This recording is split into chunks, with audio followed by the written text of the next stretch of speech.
जी सलाम नमस्ते। तो कैसे हैं आप लोग? फिर एक बार आपको स्वागत करता हूँ जमीस का यूट्यूब चैनल में। और मैं जितने तुझे आपको आज एक छोटा सा वीडियो लेके आया हूँ। तो मैंने बहुत ही लेट किया और बुरहान की जितने भी मैंने टूर किया उसको मैंने छोटे से छोटे कंक्लूड करके बनाने की कोशिश की, लेकिन समय की पाबंदी और समय की पता नहीं क्या जो भी रीज़न रहा होगा, लेकिन वीडियो अपलोड करने में बहुत समय हुआ। तो ठीक है, तो इस वीडियो में मैं ओवरऑल जितने भी मैंने बटन टूर किया तो उसमें मैं क्या क्या एक्सपीरियंस किया और उसमें मुझे क्या अच्छा लगा। मतलब अच्छा तो सब लगा, लेकिन मुझे क्या अलग लगा और क्या नया लगा। और मैं पहले बटन जा चुका हूँ तो इस बार मुझे क्या नया लगा तो मैं ये सब बताने की कोशिश करूँगा।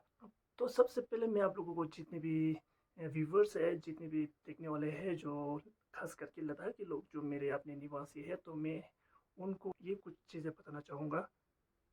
क्योंकि इंडिया में और लद्दाख में तो जितने भी भूटान जाने वाले लोग हैं तो उनके लिए मैं कुछ चीज़ें स्पष्ट कर देना चाहता हूँ।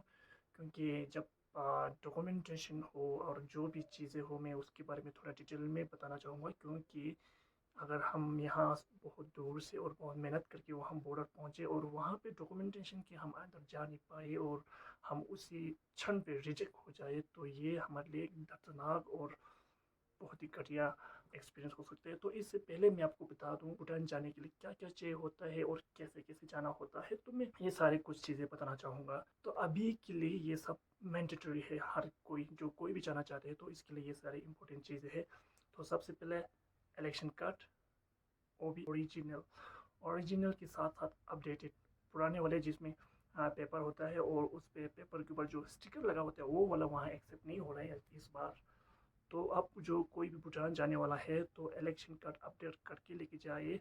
और हम ये सोचते हैं कि इंडिया में अगर आपके पास इलेक्शन कार्ड नंबर हो, अगर वहाँ से सर्च करें तो आपके सारे प्रोफाइल निकल आएगा। तो इससे इसी से हम काम चल सकता है। ऐसा अगर आपके दिमाग में है तो आप इसको निकाल दीजिए, क्योंकि ये सिर्फ इंडिया के अंदर चल सकता है। क्योंकि एक फ़ोटो कॉपी लेके जा सकते हैं और हम फ़ोन में फ़ोटो लेके जा सकते हैं। और किसी के ऑफिस में है तो हम नंबर से ही सर्च करके हम एक्सेप्ट कर लेते हैं। लेकिन भूटान जाने के लिए ऐसा नहीं है, क्योंकि वहाँ पे बॉर्डर जो इमिग्रेशन ऑफिस है तो वहाँ एक्सेप्ट बिल्कुल नहीं करते, आपको फिजिकल कार्ड चाहिए होता है। तो ये एक बात मान लीजिए। और पैसे काफ़ी खर्च होने वाला है। अगर मिडिल क्लास है तो आपके लिए थोड़ा चिंताजनक है ये, क्योंकि हमें एक दिन के लिए 1200 देना होता है पर दिन के लिए। तो उसके ऊपर हमें एक टैक्सी मैंडेटरी है और उसके ऊपर एक टूर गाइड मैंडेटरी है। तो हमें 3 स्टार के नीचे वाले होटल में हम नहीं बैठ सकते, क्योंकि हम टूरिस्ट वीज़ा पे है। तो ये कुछ चीज़ें आपके दिमाग पे आपको ध्यान रखना पड़ेगा। तो बाकी भूटान में आपको बहुत मज़ा आने वाला है। बिल्कुल अलग सा देश है, अलग दुनिया है, अलग खाना है, अलग वातावरण है, अलग लोग है, अलग इंसान है। तो आपको बहुत मज़ा आने वाला है, ये मैं दावे के साथ कह सकता हूँ। लेकिन अब मैं ये बताना चाहूँगा कि पहले क्या था। मैं करीब करीब 10 साल पहले गया हूँ, लेकिन अब लॉकडाउन के बाद अब मैं 2024 में गया हूँ। तो इसके बीच में बहुत बड़ा अंतर आया हुआ था। पहले हमें कुछ पैसे देने की ज़रूरत नहीं था, हमें एक इमिग्रेशन कार्ड बनाना होता है, उसके साथ साथ हम एक हफ्ते का वीज़ा मिलता था। उसके बाद उस वीज़ा को ऑफिस जाके एप्लीकेशन देके उसको एक्सटेंड कर सकता था पर वीक, मतलब हमें वीक बाय वीक कर सकता था। तो अब ऐसा नहीं है, क्योंकि अब है जितने भी मिलेगा शुरू में मिलेगा वो उसको पैसे के हिसाब से। लेकिन एक मिडिल क्लास होने की वजह से ज़्यादा देर दिन नहीं रह पाएगा, मतलब नहीं रहेगा, ये मैं मानता हूँ। हमारे लिए बहुत महंगा हो रहा है। पहले बॉर्डर में इतना वो नहीं था, इशू नहीं था। हम फुंसुलिंग के अंदर कभी भी जा सकता है, कभी भी निकल सकता है, ऐसा था। और हम फुंसुलिंग में जाके बैठ भी सकता था, लेकिन हम फुंसुलिंग जाके 10-15 दिन भी बैठ जाए ऐसा कोई दिक्कत नहीं था। लेकिन अब ऐसा नहीं। अगर आप चेक इन कर लिया अगर बॉर्डर के अंदर तो आपको, अगर आपने इमिग्रेशन कार्ड नहीं बनाया हो तो आपको 24 घंटे के अंदर उसी कार्ड से और आपको बॉर्डर से चेक आउट करना होता है। क्योंकि आपको भूटान के अंदर 24 घंटे का समय मिलेगा और 24 घंटे के समय में आपको इमिग्रेशन कार्ड बनाना हो, जो भी बनाओ वो बनाना पड़ेगा। तो अगर वो 24 घंटे में नहीं हो तो आपको फिर से बॉर्डर से चेक आउट करना पड़ेगा, फिर दोबारा इंटीरियर करके फिर फुंसुली में जा सकता है, ऐसा है। तो ये चीज़ मुझे थोड़ा नया लगा। और एक तो बॉर्डर बहुत ही चेंज हो चुका है, बॉर्डर का जो व्यू है बिल्कुल चेंज हो चुका है। क्योंकि जब मैं इस बार भूटान पहुंचा तो सुबह 3-4 के आसपास पहुंचा, लेकिन वो इतना अंधेरा था कि मैं पहचान ही नहीं पाया, क्योंकि वहाँ के बिल्कुल चेंज हो चुका था।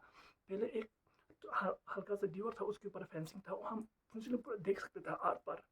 अब ऐसा नहीं है, अब पूरा चेना वॉल की तरह एक बड़ी सी दीवार लगा हुआ है, उसके अंदर से एक टर्मिनल बना हुआ है। वहाँ पे पहले आपको बाहर आप आईडी चेक होगा, तो आपको टर्मिनल के थ्रू जाना है। टर्मिनल के थ्रू जाके अंदर आपको पूरा आपके आइडेंटिटी और आपका जो भी आपके पास कार्ड है स्कैन करके ये है कि नहीं पूरा एनालाइज करने के बाद आपको अंदर छोड़ेगा। तब ये मेरे लिए एक बिल्कुल नया था, पहले ऐसा नहीं था। तो ये कुछ चीज़ें हैं जो नया लगा, लेकिन बाकी भूटान के अंदर तो बहुत डेवलप हो चुका था। जब मैं 10 साल पहले गया था तो बहुत ही शांतिपूर्वक था, गाड़ियाँ बहुत कम था, और खाने को तो क्या कहें। अब भूटान के अंदर पहुँचते ही मेरा पैर बड़ा होने लगता है, मेरा क्रेविंग बढ़ाने लगता है, क्योंकि मुझे भूटान के खाने बहुत पसंद है। क्योंकि मैं खुद भी बनाने की कोशिश करता हूँ, मैं बना भी लेता हूँ कुछ कुछ चीज़ें। तो मैं अक्सर मैं अपने घर पे भूटान की स्टाइल में मैं खाना बनाता हूँ। और एक चीज़ें हैं जो भूटान जाके, भूटान में छोटी सी फैमिली है, मुझे इनसे उनसे मिलने का मौका मिला, खास करके अजत सिंह, अजत टाशी और कैसंग, अजत मैमा की लड़की है जिसका नाम लेकी है। और उनसे मिला, मैं बहुत खुश हूँ और थैंक यू। आप लोगों ने बहुत प्यार दिया और मुझे घर बुलाया, डिनर किया और बहुत सारी बातें, पुरानी बातें किया, पुरानी यादें को हमने रिकॉल किया। मुझे अच्छा लगा और वहाँ पे एक रात बैठा घर पे, तो मुझे काफ़ी अच्छा लगा। और पता नहीं अब कब मिलेगा, फिर भी मिलने की दुआ करता हूँ, फिर भूटान जाने की कोशिश करूँगा।